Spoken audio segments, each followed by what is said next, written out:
What's up guys and welcome. You are watching Fazi Fitness. So guys, channel membership is now live. Link is in the description and the first comment. Do check it out. That would really help support the channel. So let's start this video with this 17 weeks out physique update. From the beast, Akim Williams. So the guest posing that he did about 1 week back, that was him while in the detox. Him trying to clean out his system before he jumps back on the Olympia prep. And now this marks the starting point for Akim Williams on the road to another Miss Olympia. So for those of you guys who do not remember, he was top 10 at the Olympia last year.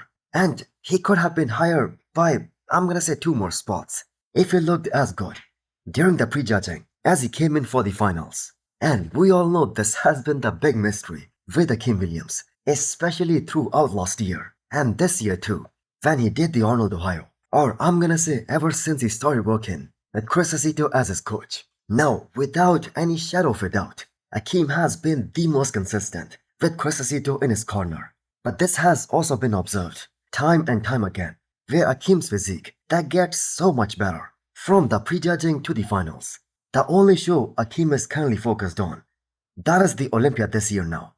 And hopefully they can fix that issue and come just as impressive at the prejudging. Now, I do not think as fans we can ask more from Akim. I mean, that guy is one of the biggest men in the men's open right now. He's a mass monster with amazing symmetry, a very small waistline, huge arms, probably one of the best side shots in the entire men's open at the moment.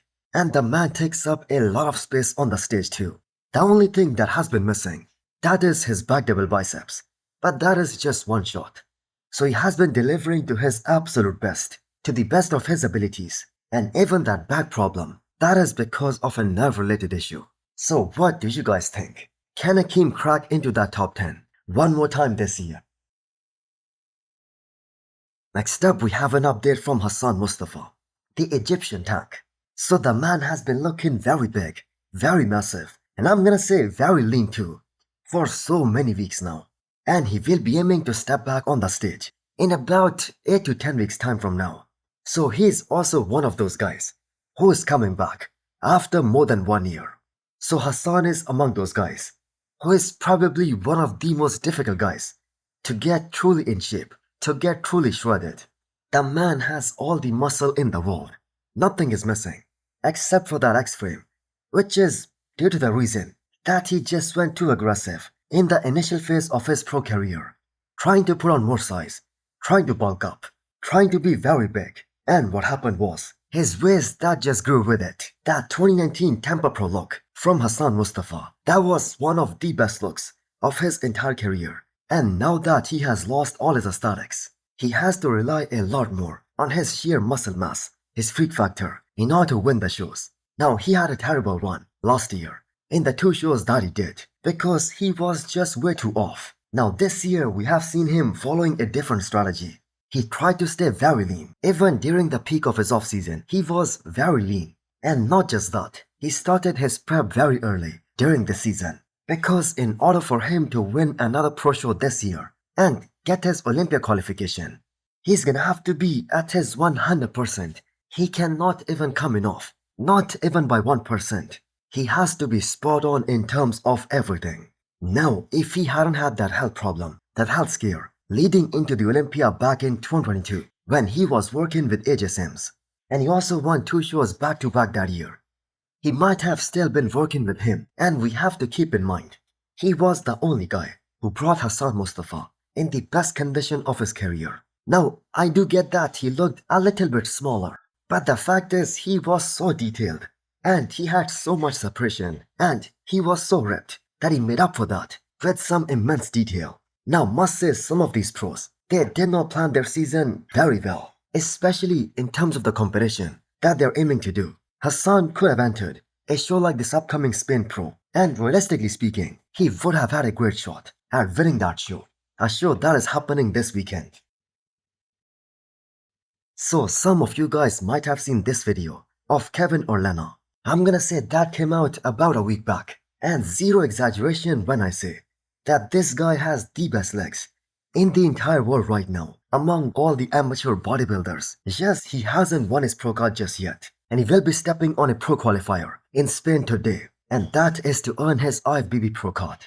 So this guy will take a lifetime trying to match his upper half to his quads. And at this point, I'm gonna say he really has to stop training his quads. He just simply cannot grow them beyond this point, because they are already one of the most freakiest legs in bodybuilding at the moment, even among the pro ranks. And the imbalance, that is also a very visible one. Now Rubiel might have bigger legs, but he doesn't have the striations and the detail like Kevin does here. His quads insertions, they are a little bit smaller to the likes of Good Vito. But this right here is a perfect example of how a standout body part that becomes a major hindering factor on where a pro can go in terms of his potential. Because at the moment, he is bottom heavy a little too much. But still, I am very much looking forward to see him stepping on the stage today. Now he will certainly be the most freaky amateur in Spin Pro today. So here is a picture of him standing right next to Rubiel. So whom do you guys think has more freaky looking quads? Tonio Burton also posted 1 week out physique update, and that extra detail that points towards one direction only, that he's gonna be sticking to his strengths and try to come in with his trademark conditioning. Very sharp, very detailed. Now he was good enough at the Legion Sports to win that show, and that too very convincingly and without any fuss. Although he wasn't as tight or as crispy as we have seen him in the past. But this show with this level of competition that we're gonna see this time, with Behrouz Tabani, Nathan Diesha, William Bonac, Rubiel, Tonio Burton himself also knows that he needs to bring his A game this time in order to get the biggest paycheck of his career. Now I must say Tonio Burton, he has some of the best aesthetics in the current era of bodybuilding, and we have to keep in mind he must be very flat here in this most recent update. And yet, the man is still looking so round and so 3D. Now he definitely put on some size from last year to this year, and that is giving him the confidence to go into this high-ranking show with the sole intention of winning it and also getting 140k in the prize money. Now I have a question for you guys. Will it be considered an upset if Tonio Burton, he ends up in the top 2 with Behrouz Tabani? In a way, I'm gonna say yes maybe, because as far as I can remember, Tonio Burton has never beaten the likes of Nathan Diesha and William Bonac before. And if I'm not mistaken, he hasn't competed against Nathan Diesha before either. Now he did the Olympia back in 2022, where William Bonac was also competing. But this right here is a much bigger and better version of Tonio Burton compared to that. But William Bonac has also improved since 2022. So the hype for this upcoming Dubai Pro, that is getting very real. So where do you guys have Tonio placing in that show? Next up, we have the physique update from Logan Franklin. Now for a guy who isn't stepping on any bodybuilding stage in the next 2 months or so, his conditioning right now looks so damn insane. So he's a very professional in a sense that he stays in a decent guest posing shape all year round. He delivered one hell of a performance at this past Arnold, Ohio. I'm gonna say a performance of a lifetime, and beating a bunch of very good guys whom he has never beaten before. And that was only due to the fact that he was 100% peak right. He brought his all-time best. So a bodybuilding peak that just simply could not get any better than what Logan and Patrick Tour delivered at this past Arnold, Ohio. But there was still such a massive difference in his back compared to a guy like Mike Sommerfeld that he just simply could not beat him. And that is why the decision was taken that he will go into an off-season, try to make some necessary improvements, especially in his back, so that he is very competitive at this year's Miss Olympia. Now Logan sees himself in this year's Olympia top 3. Now he certainly has a superb shape, and with a better back, who knows, it might eventually happen. But we have to keep in mind, the top 3, they're gonna be very stacked, even top 5. But that being said, looking forward to him finalizing this package with Patrick Tour and earn his Olympia spot for this year. So hit the thumbs up button if you liked the video and smash the subscribe button if you wanna come back for more. Thanks for watching.